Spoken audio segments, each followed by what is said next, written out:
This is Blood and Chrome, an altered carbon podcast, and today we are watching episode 2, Fallen Angel. I'm Van Velding, and I'm ready to go. 3, 2, 1, engage. First, I want to apologize for any inconsistencies in the audio level of this episode. I had to do some posting editing, which required taking the episode down, editing it, adding audio, and then reposting it. I kind of started this. I am not by any means eager to finish this. I want it done and over. But, sometimes you just do stuff to spend your time. Life is weird that way after a certain point. You say, hey, I need to do something outside of my comfort zone. I need to finish a thing. No matter how weird or actually fucking easy it is. This is a fairly low bar for completing something, watching a TV show and talking about it. Now, I didn't know if this was like 20 years in the past, like a formative thing, if it's 200 years in the past, because this lady falling out of the sky and into the water could be part of Kovac's history, could be part of Detective Ortega's history. I didn't really know. We're in the water motif, though. This is kind of how we began the first episode. So, I'm going to open a Coke here. This is completely unedited because it is basically a solo session. An interesting theme I'm going to talk about for this episode is the nudity. In that, at first pass, I give this series a pass for the nudity because I'm thinking, well, it's not there to titillate. It's there because it's integral to the notion of bodies as commodities. There's this unromantic, unsexual look at bodies, which I think is appropriate for I keep wanting to call it the Shadowrun genre. I mean, props to FASA and the current license holders of the Shadowrun role-playing game. I don't know if I get this right. But, anyway, punk. Urban punk, genre punk, steampunk. No, wrong punk. I don't know, the snow crash genre, okay? I give the genre enough credit that, okay, the treatment of bodies is a thing, like, we're hyper-evolved apes and then we put electronics in our brain and change the stuff. So, I gave it that credit initially, and it loses that credit before the end of this episode. I'm not a fan of the show. There's a few aesthetic pleasures of it. It come to mind.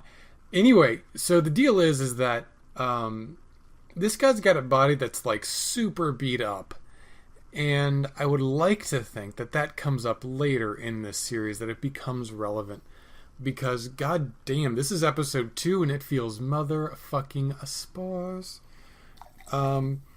We're ostensibly interested in the mystery, although it might be solved in this episode. I don't know. We're not clear on that. I watched this initially. I then watched it to record.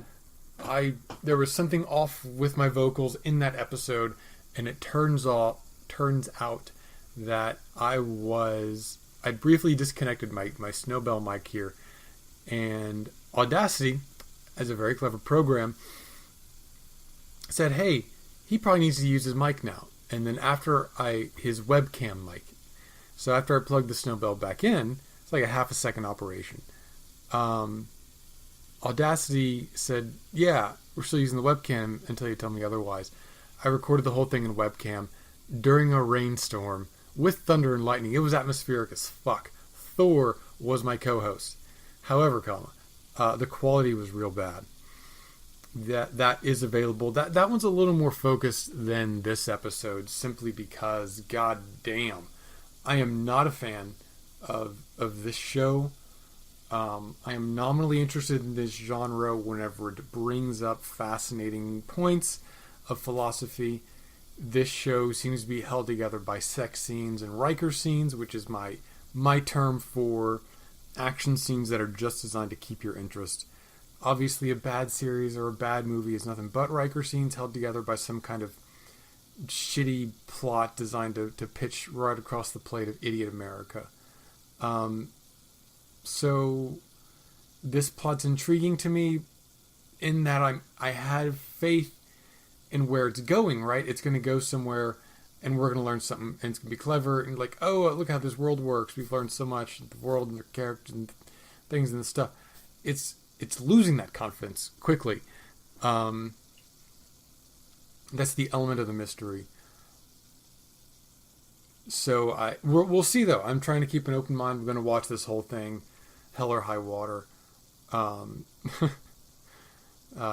water, high, ladies fall into it. So has it been a week? Has it been a week since the first episode, or a day? Because if it's been a week, then okay, she is obsessing. Also, Kovacs lives in a whorehouse. If it's been a day, she's not obsessing, and Kovacs' behavior seems normal.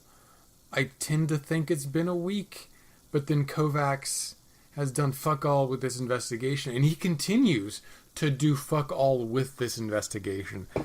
In terms of the script, we kind of expect she's going to unwrap her hand here in like a half a second, and that's not how your hand's bloody whenever you punch a punching bag too much.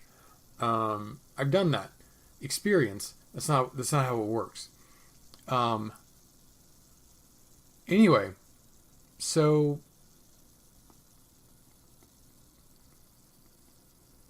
sorry, I got stuff in my teeth. I'm not super into this. We go to this building. All of these buildings are kind of nondescript. The one in the foreground has some kind of modern art bullshit in front of it, which is great, which is fine, what you expect. I like how it has the overhang over the lower level, right? The lower level small, upper level big. That's kind of cool. I think that's novel in modern architecture. In the future, it's a little unimaginative, and then the buildings around are unimaginative. Again, it's a half a second. It's a background. Who gives a shit? You notice they do put work into the interior here, where you actually have scenes with the curved balconies and the art in there, and the weirdy little like ashtray / garbage can here. Fantastic. And I mentioned earlier his body and where it's from. They get into that with the cigarettes, so again, hoping that they revisit that. So it's really exploitative and weird and gross. Where people just buy bodies for their mates. And there's a very clear parallel, which I'm not saying this thing's bad. I may have actually said the show is bad. It just doesn't do it for me. Like, there's obviously a thing where it says, hey, buy this body for your wife because she's a commodity and an asset. So upgrade her like you would any other purchase. People's bodies are purchases. This set's pretty cool. I like that. Obviously, the external sets were, from a place where they got clearance to shoot. And they maybe added some things to it, but that's obviously not a green screen. That's on location. They scouted the place. They found a cool little business that they could go to and shoot inside of it. And this is a set, probably some green screen, foreground, blah, blah, blah. It works. We learn a little more about the setting here, where you talk about the personality frag, talk about the dippers in a bit, where we're getting a lot of rules, and I think it's as an introduction to the common person for the new future. I think this is adequate. Like, this is how the future is going to be in many respects. These are the technologies, the actual twists on them, the specifics of the implementation, the timeline, the milieu. Is that all going to be what we're looking at in the future? Obviously not. But the general technologies and their existence and the questions that they bring to us, those are real. And this show brings them up and says, hey, what about this? What about that? It puts it against the very relatable issue of income inequality and the people who will benefit from these technologies and the people who won't. I've heard that the last generation that's going to die has already been born. But for poor people are going to continue to die. Which this scene kind of calls out, but not explicitly. I appreciate that we get the fake out earlier from his junk not being visible, Kovac's junk being, politely covered up, and then we get full frontal for Captain Run Bancroft it is. So, I don't know why he's not attractive. I mean, it's a nice body. Like, it's pretty good. I just don't know why it doesn't, it's most guys his age would probably love to look that good. Anyway, just not aesthetically pleasing, which, he is not portrayed in a way that which is attractive. And yet I feel like Detective Ortega earlier was. Kovacs to some extent was, but it doesn't feel like... I don't feel like it... as a guy who said, hey, he is pretty attractive. This is one of the nice things about the show. I really don't feel like it's there for my benefit. But then again, considering the fact that they gave Kovacs a guy who obviously shaves his body hair, and then, Kovacs continues to do that. So, I don't know if we're just supposed to take that as a given or what. I don't know. Maybe I just don't get it. Maybe I'm stupid. Maybe I'm being too harsh. Obviously, I think I'm accurate in undercutting what this shows. This shows high-minded portrayal of nudity in its execution at the end. But anyway, here's Bancroft being every client I've ever had in terms of, I need you to do a job. No, not like that. No, not... Wait, does this require work on my... It's like, yes. You have to tell me what job you want to do.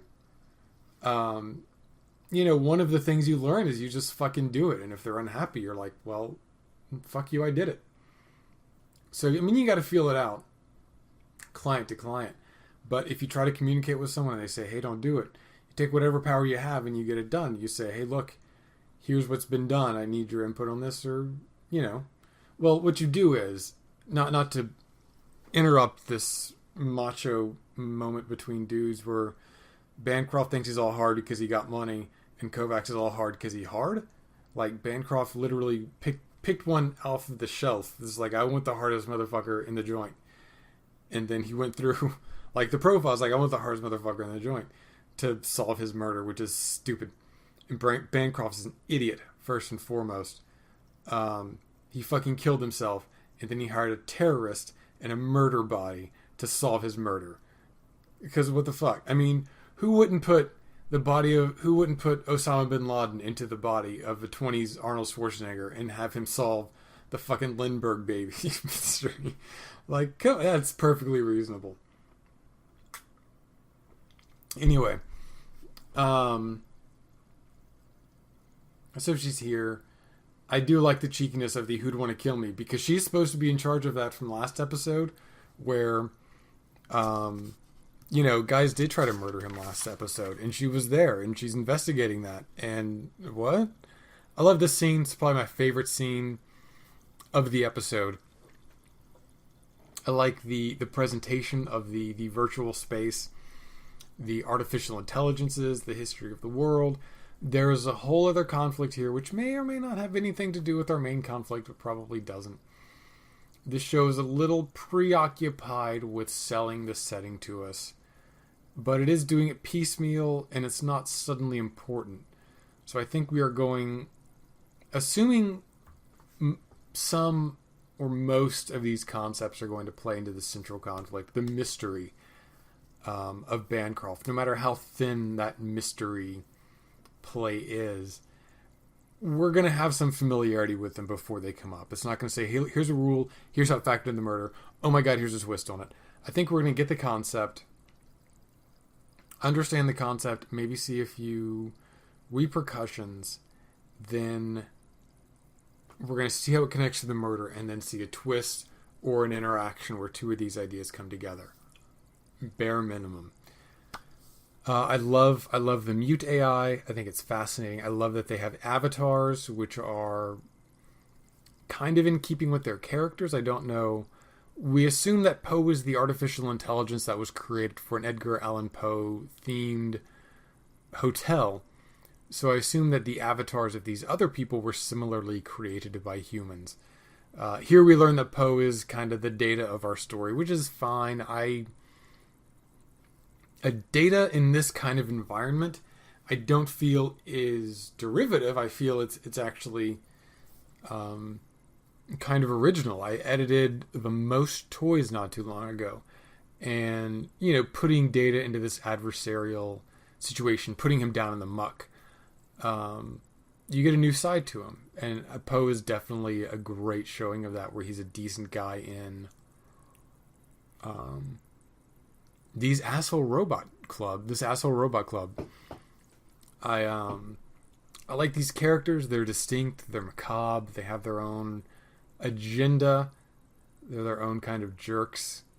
And Poe, much like Kovacs, is coming off the ice here, where he's been in standby waiting for someone to walk in for years.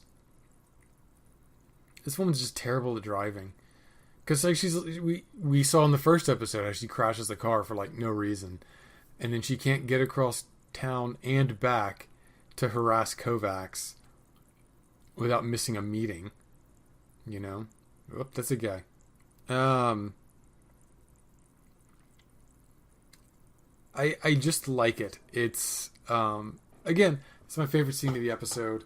I like that her partner is filling us in. It's a little obvious. So the fucking cups. The coffee cups are familiar. I think I see some of them later. I don't know, because we don't know who any of these people are, right?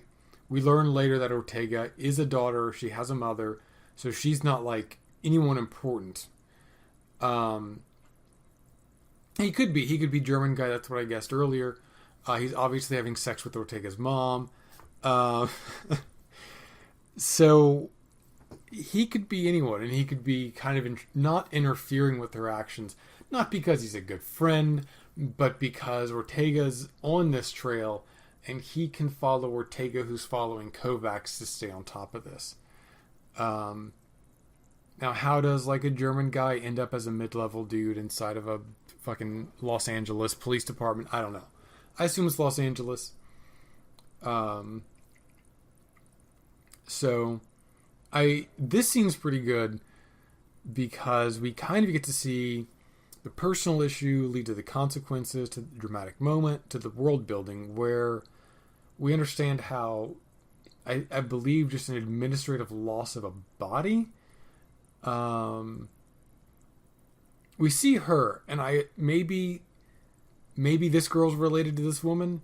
The girl, she dropped from a tall height, and she seemed to be fancily dressed, so I assumed that she was a meth or with a meth.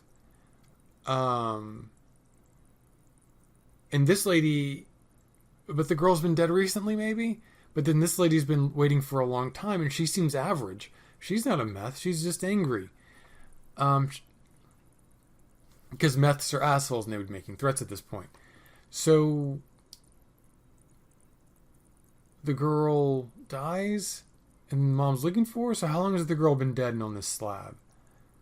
So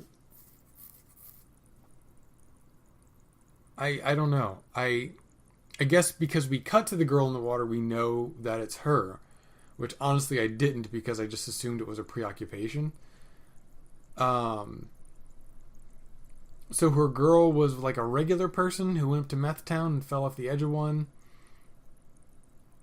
And now Ortega's hidden her daughter's body, and we're going to see later that she took her stack out. So because Ortega's dad died and they couldn't bring him back. So is it even related to Ortega's investigation? I don't know, man. It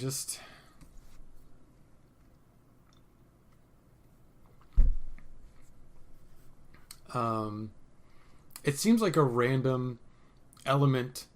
The first time I saw the conversation, I took it as a random element.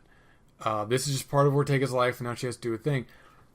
But now we have this very situation where Ortega's fucking with this girl's body, and our timeline's all fucked, and this woman...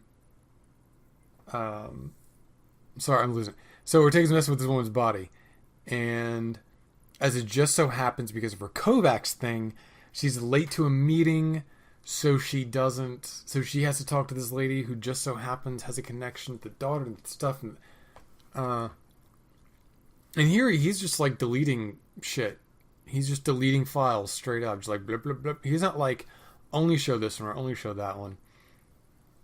And he's eliminating a lot of possible leads and threats and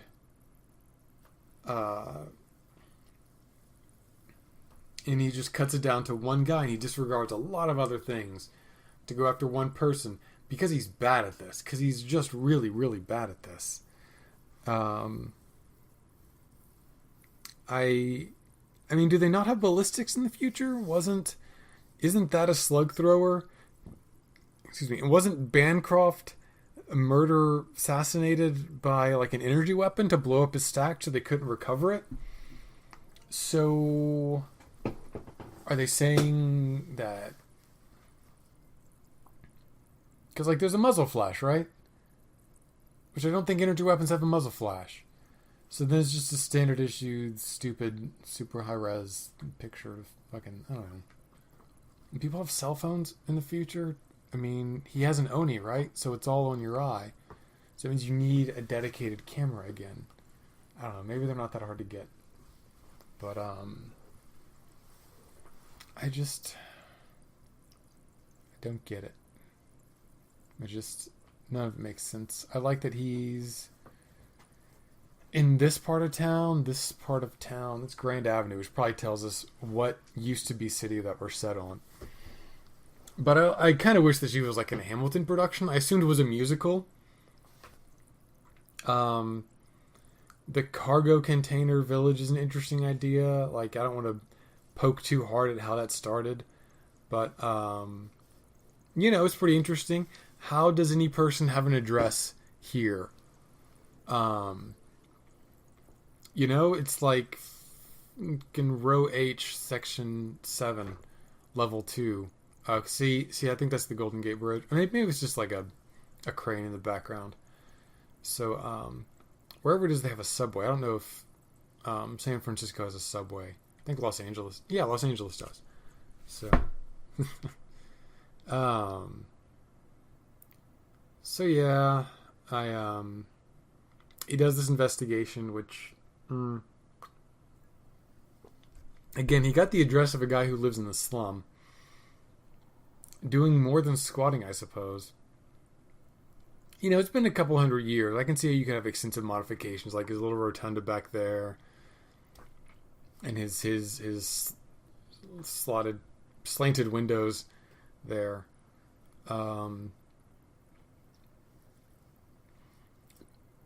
Anyway, I feel like they have a debate here about timing, where he's like, hey, I heard about Bancroft's death, so then I got liquored up, and then, like, I sent the thing.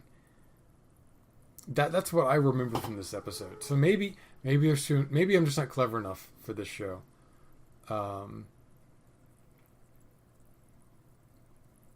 figured death threat alone would be, like, yeah, see, I heard he torched his own stack, and I got drunk to celebrate. And then he made the threat tape after Bancroft died? So, like, there should be a timestamp on that video, which has nothing to do with, I don't know. He should be clear just on the timestamp of the video. Unless he's just lying for some reason, which implies guilt. But I feel like generally we take characters at their word unless the narrative tells us that they're lying. And I feel like his story checks out. Okay, he got drunk, he made a threat, and then he phoned it in. Like, why would that not be true? And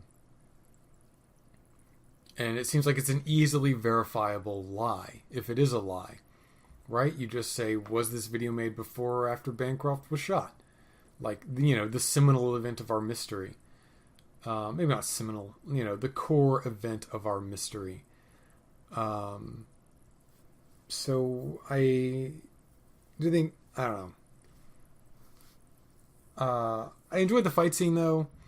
It's good. Kovacs is like, he fights well, but he doesn't just completely dominate this dude.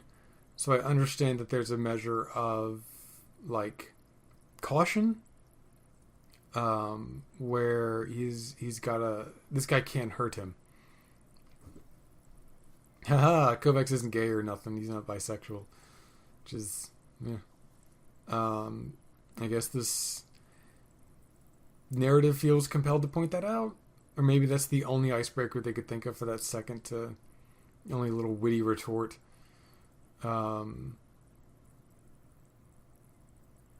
Also, for this is corrugated steel. I think it's corrugated for strength. Is what's the penetrating power of those bullets? These future bullets. They could have just gone through and shot another person. I don't know. I don't know enough about ballistics. But I mean, I guess he shot through a window that one time. So it doesn't matter, what the walls are made of. If it goes right through the window and maybe shoots someone, who knows? Oh, I did mention the five. I didn't mention the 5 cities. Yeah, he's like, my wife is like the best hacker in the 5 cities, and it's like, that seems like that's relevant. So either he's bullshitting, or like that's just something he's saying right now, so that Kovacs can bring it up later. But if that's true, if they're just setting us up for something later with the wife, then like that's a weird coincidence, right? Like, of all the people who sent death threats to Bancroft, somewhat credible death threats, the one guy who has enough clues for Kovacs to follow up on, for anyone to follow up on, is also married to a dipper who's in the joint. Who I guess is in the brain joint, and who's going to get a new random body when she gets out. So I'm kind of talking over like the sim here, where we learn about a trauma loop, which they don't say it, but which you pick up is someone so traumatized, you can't just re-sleeve them because they're stuck in the trauma and they're constantly living that. So she's not dead. She's just too traumatized to continue living. So, and instead of getting therapy or any shit like that, he puts her into the Minecraft world. So, I don't know. I feel like, trauma loop is another one of our new terms that we could just drink to. 5 cities, the dippers, the what's the other one? The bank of where you re-sleep too many times. So this is an interesting fight where, this guy couldn't beat Kovacs with his hands untied and a gun, but it's a more interesting fight because there's more happening. There's a condition which affects us. But I absolutely do not buy Kovacs' line of reasoning here about why the dude couldn't do it. I mean, one, like, there's a lot of reasons he may not have done it. But, like, okay, military expertise. I have military expertise. What am I going to do? Fucking scale a meth's fucking sky castle and fucking sneak in past all the security and then shoot the guy a little bit? That's ridiculous. And it's like, oh no. He does the... I'm not a fan of mysteries, actually. I like certain types of mysteries where we say, hey, if A and B, then C. What I don't like is, my evidence is no person with circumstance A would do B, and therefore C, because it's based on a very broad assumption. And it reminds me of an Encyclopedia Brown story I was reading years ago. And the woman, I think, had just taken a shower and she was doing her nails. And so I asked my mom and my sister, both of whom are women, if they would get out of the shower and then do their nails. And they're like, yes, that's the best time. So the Encyclopedia Brown puzzle said, no, women would never do that. There are a lot of assumptions in those sorts of things. And Kovac's assumptions of Elliot's guilt falls into that category of, no, a person would never do that if he had a daughter in VR that he was protecting. And the narrative sells it because Elliot's like furious when Kovacs is going to go into it. Whatever. I'm just saying, man, maybe don't buy tickets to the interactive VR version of your fucking triggers, okay? I'm still a little disappointed that this was not a musical. I think a musical version of this would have been better.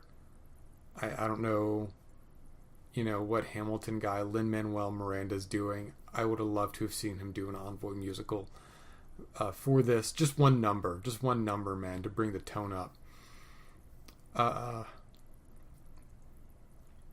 So yeah, the winner's right. Victory. I don't know.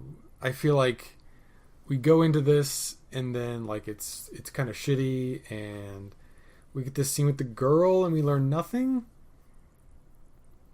Where, I mean, we kind of get how kids are still kids, and like, oh, that's bad. That's rare. You're not supposed to have it. And then he's like, oh, I'm all edgy. I'm 5 edgy for you, little girl. So, like, we get her personal trauma. So I guess kids in school are the same as ever. Is she middle class? Is she lower class? Is she like a baby meth? It's just kid drama. And instead of giving some sort of insightful parallel, he's just like, all my friends die, so I'm super sad.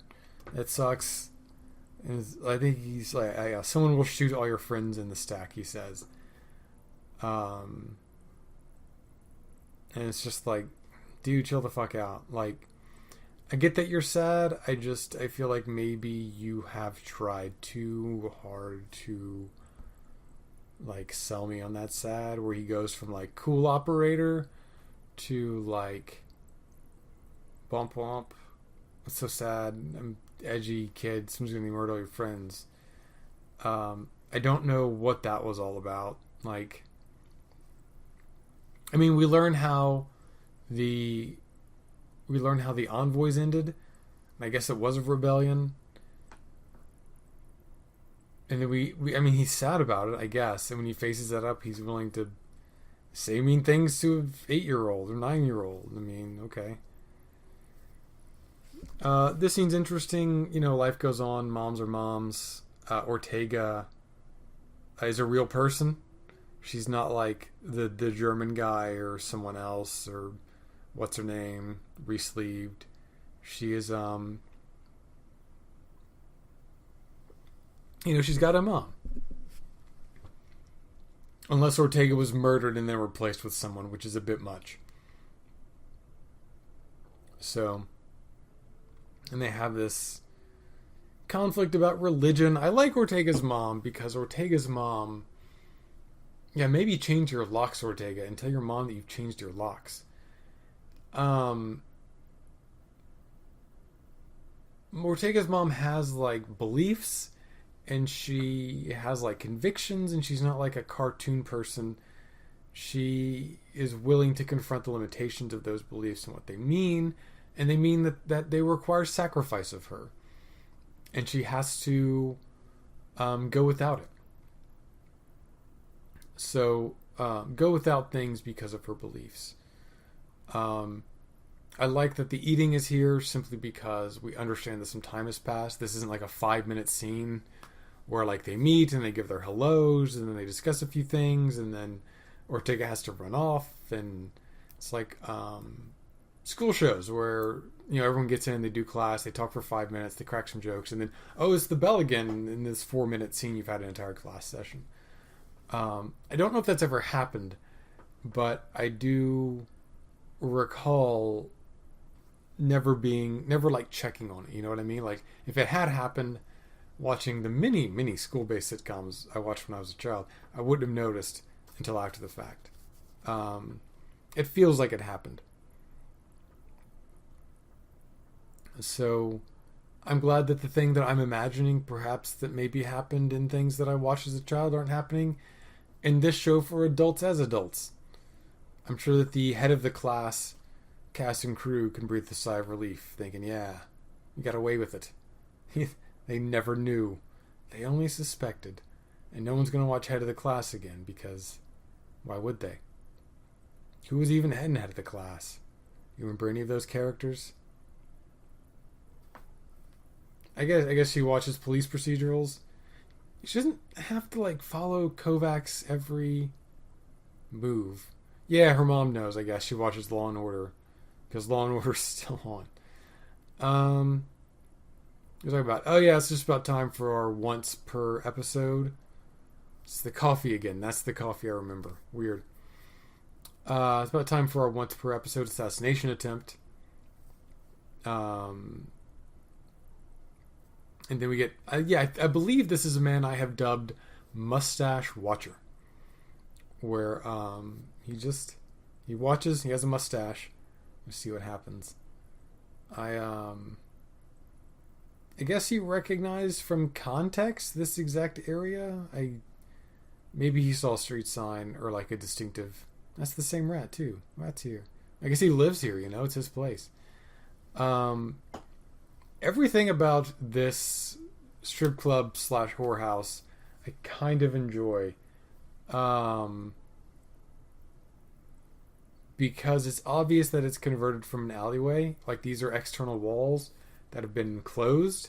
I like that this guy knows he's got a gun. And he's just like, I'm going to hold this gun for you. That's fine. That's how the future works. And you get like a towel and you put a towel into the thing when you're done. It's effectively shown in the scene. I like it. It's cool. Where it is, it shows you, again, a lot about the world. Certain parts of this world feel like they have a lot of thought put into them. I like that there's this step-by-step stripping process where I guess you only pay for as much as you want, like by the dollar. Just fascinating.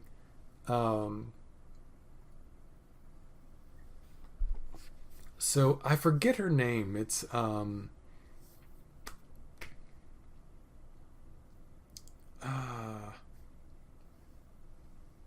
it's like Alice or something. Lizzie. No, Alice. No, she is Alice. And is this really attractive? I feel like it's supposed to be gaudy, from the like too big beads to like the heavy face makeup. I don't know if this is like a thing. It feels like she got hit with Homer Simpson's makeup shotgun. So then, like, he starts doing private detective stuff. Oh, there you go. Are you the SIA? I don't know what this is.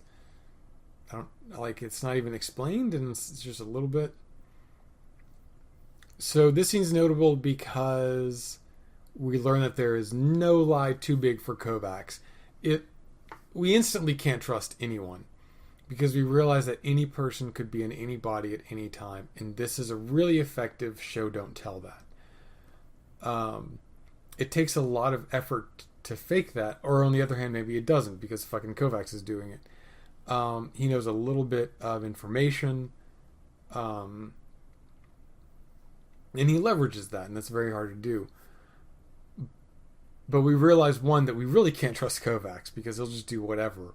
The only reason we can trust him is because we see inside of his head. And those are the only things that we can trust.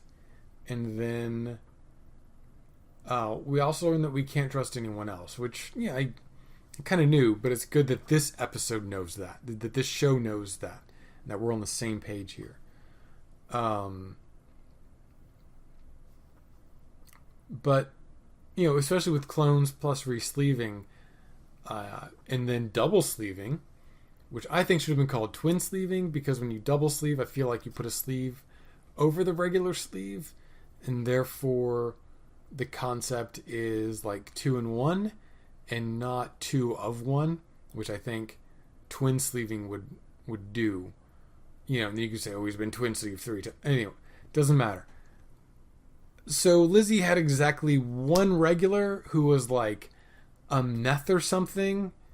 Oh yeah, no. This successful fellow stripper of mine only had one dude who was barking up that tree. Boy, what was memorable about him? Oh yeah, he was like a billionaire. It could be Warren Buffett or Jeff Bezos, one of those guys. Something like that. A meth, I guess. I just like, how many meths are there that they come to your fucking strip club and you're like, I can't remember. He's something. It's nuts. She liked Lizzie, but she wasn't that close. Like, fucking, is there a stripper in here that I can replay this entire scene with, but who did know Lizzie a little better? Because, you know, I'm trying to solve a mystery here, but sure, Alice, that's good enough.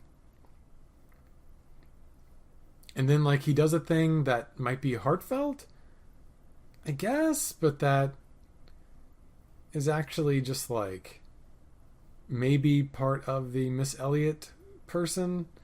You get a reaction shot, so maybe it's not. Maybe he's genuine, but, like, maybe strippers don't need validation. Maybe strippers know what they're doing, and they aren't just innocent pawns in game of life. I don't know. Maybe I'm just being adversarial for adversarial's sake. But here's where the actual once per episode assassination attempt comes in. You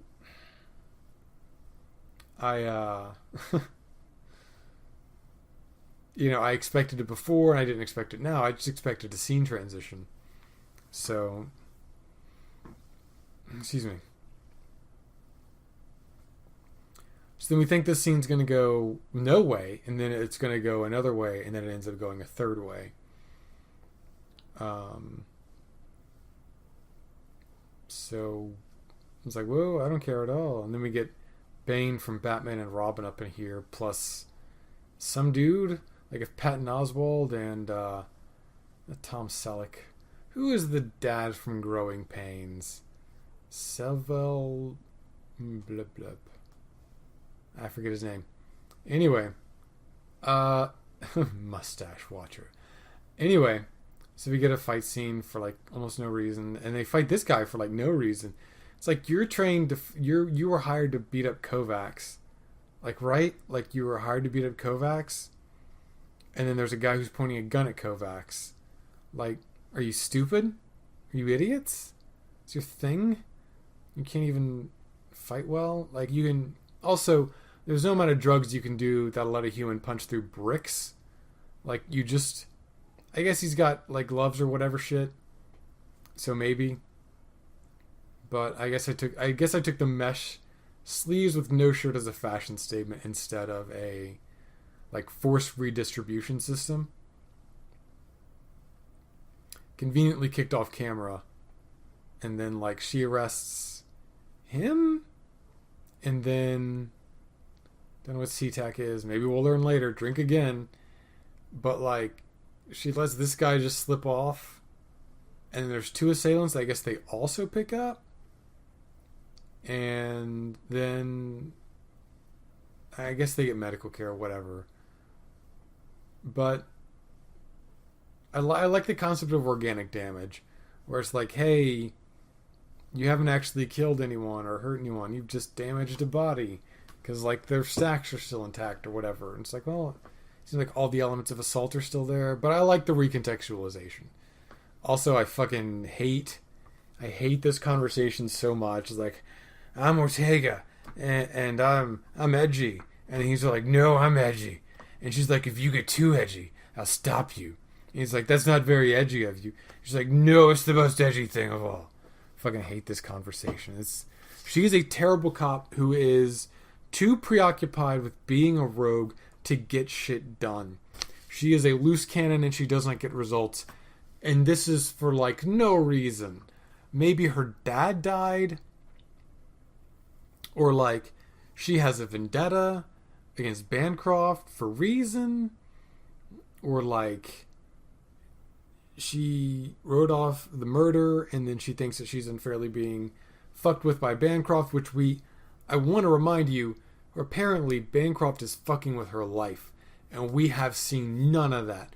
She told us that one time in season 1, and other than Kovacs just being super dangerous, Osama bin Laden and Arnold Schwarzenegger's body, I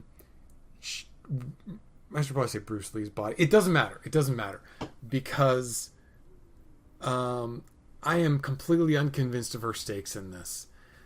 Yeah, he's dangerous, but it changes nothing.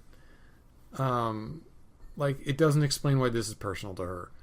And maybe something about her dad dying and not getting spun back up, and then her permadeathing this girl who fell from the sky. We're going to call her Sky. Skylyn is her name now. Hello, Skylyn. So maybe Skylyn Hinchy is her name. I don't know. This episode has linked things to us in abstract, but it has not been very explicit with us. And it doesn't need to be explicit. It doesn't need to connect all of the dots to it. And maybe, again, I am the idiot here for not seeing the obvious webs that this thing is weaving, where she's sneaking around a morgue and there's like a missing girl, and she's going to she's hidden her inside of a vault that's marked empty somehow, and then she's going to cut her brain out so she dies forever, or maybe doesn't die forever. So she's going to talk to her about her mom.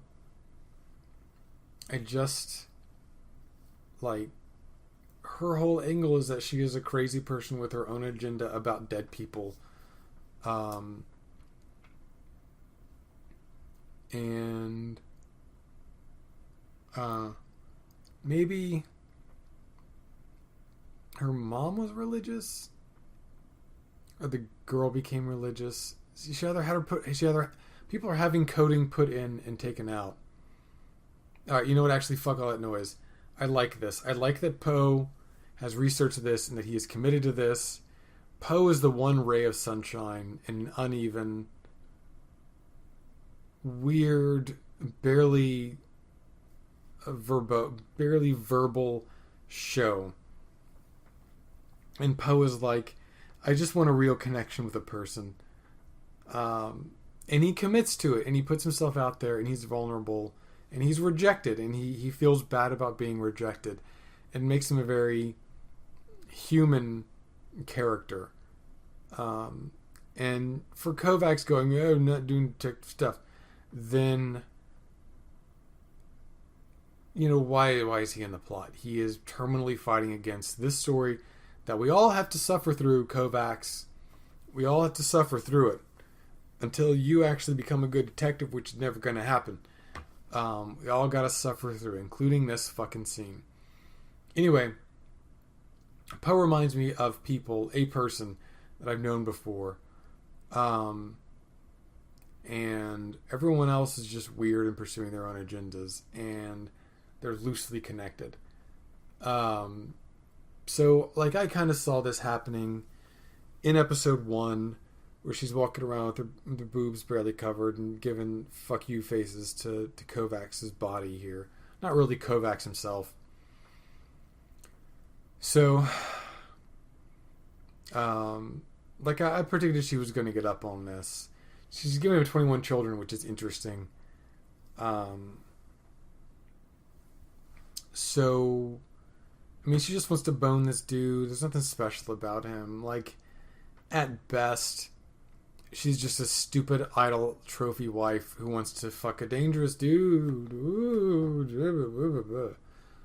And then, we have these observations that seem to be insightful. Although it might come up later. I don't know. It might be playing on my ability to filter out this entire scene as fucking white noise. And it's interesting that she is this weaponized gene hoe. And, did Bancroft send her here? She on her own recognizance? Did she kill her husband? Do we care if she killed her husband? Not really. She just seems like everything you expect her to be. Just the horny, rich trophy wife. It's like, I want to be in Desperate Housewives, but there's no housewives like me. It's lonely wives. So, I feel at this point, with the more proper nouns, Tintex or whatever it is, I feel like Nakamura Labs, which is, I think, one of the places that Bancroft was negotiating with. So, I want to get a pinboard here, to connect all of the subtle little things that throw together.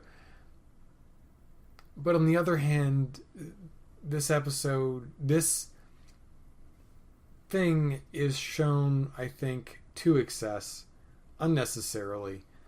And I think it is a sex scene just because people want to see sex scenes, and the people who make this believe in people who want to see sex scenes. And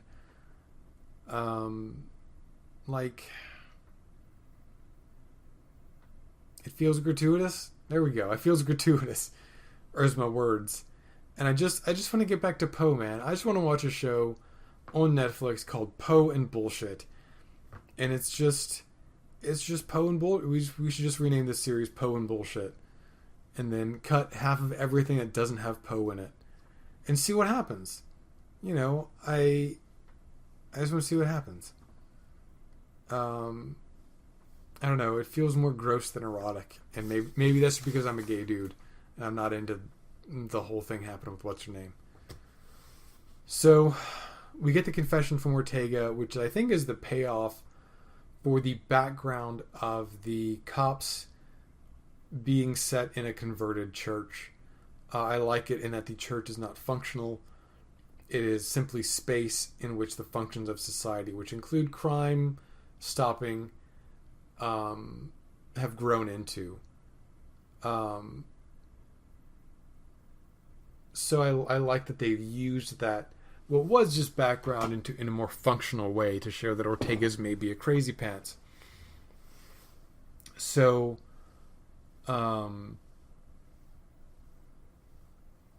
right.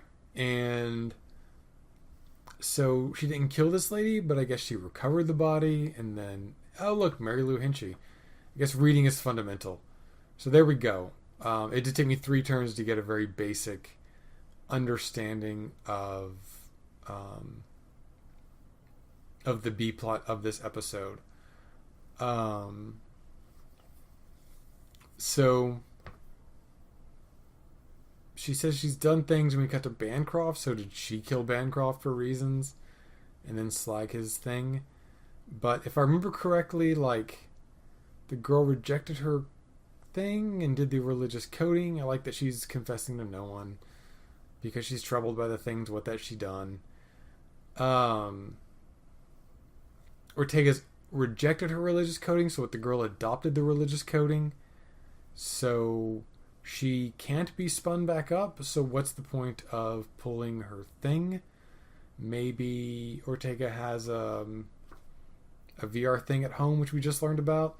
I don't know. This fly is fascinating, and we learn another element of the technology. We see, Mustache Watcher, who again could be German guy, could be any fucking one, honestly. Anybody could be anything in this show, and it feels like a lot of it doesn't matter until we see more of who is at play. He could also be the Russian dude. There we are, the assassin from the first episode. But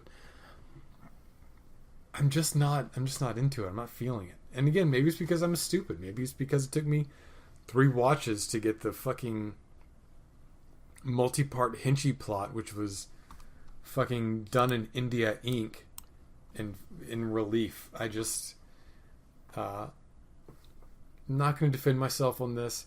Maybe if a person of average intelligence can't watch a show and get what the fuck is going on, it's being communicated poorly, which is, I suppose, a method of defense via attack.